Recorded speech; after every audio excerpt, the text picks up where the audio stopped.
Identification, smart talk. We have some things to get out of the way to make sure we're all on the same page. You may remember from science class that living organisms are classified by a system using kingdom, phylum, class, order, family, genus, species. There are many orders of insects, but butterflies and moths together make up the order Lepidoptera. That term literally translates to scaly-winged insects.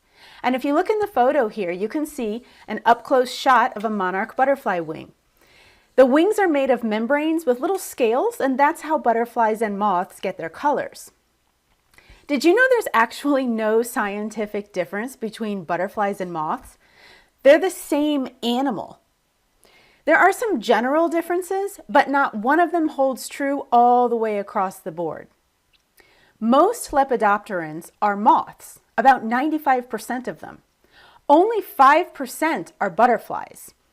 They both serve the same function in the ecosystem. Now, butterflies usually get our attention a little bit more because they're colorful, but that's only because they're day flying. They're diurnal. Oftentimes, moths don't have colors in their wings. They're brown or dark colored. That's because most moths are nocturnal, and when you're flying at night, no one can see your colors anyway. I want to clarify the term monarch because lots of people use that term to mean lots of different things. In this course, and technically speaking, monarch is the common name for the scientific organism classified as Danis plexippus. When scientific names are written, they're written like you see here in this slide. The genus is capitalized and the species is not, but they're both italicized. We would never just call this a plexippus. You always combine the genus with the species. So if we're scientifically talking about monarch butterflies, we would say Danis plexippus. People often say the word monarch and they're not talking about Danis plexippus, and that can make things really confusing. I've had so many people say to me, "Oh, I get monarchs in my yard. I get the yellow kind." There is no yellow kind of monarch. Monarchs are just like you see in the picture. They're orange, black, with white polka dots. That is a monarch, that is a Danis plexippus, and that is what this course is focused on.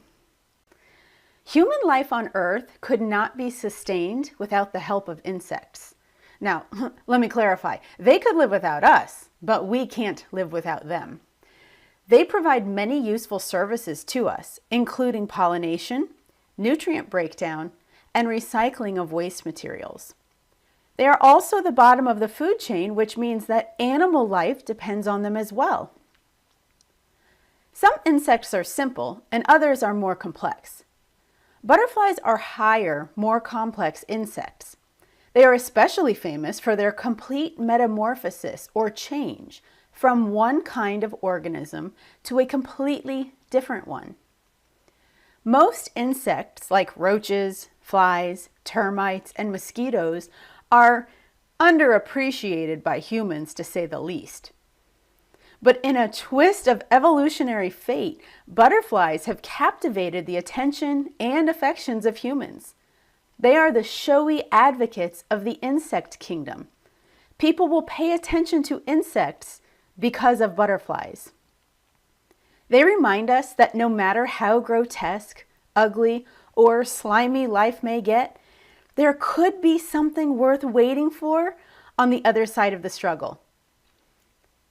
We can learn a lot from insects. Glad that science talk is over. I'll see you in the next lesson where things will be simplified.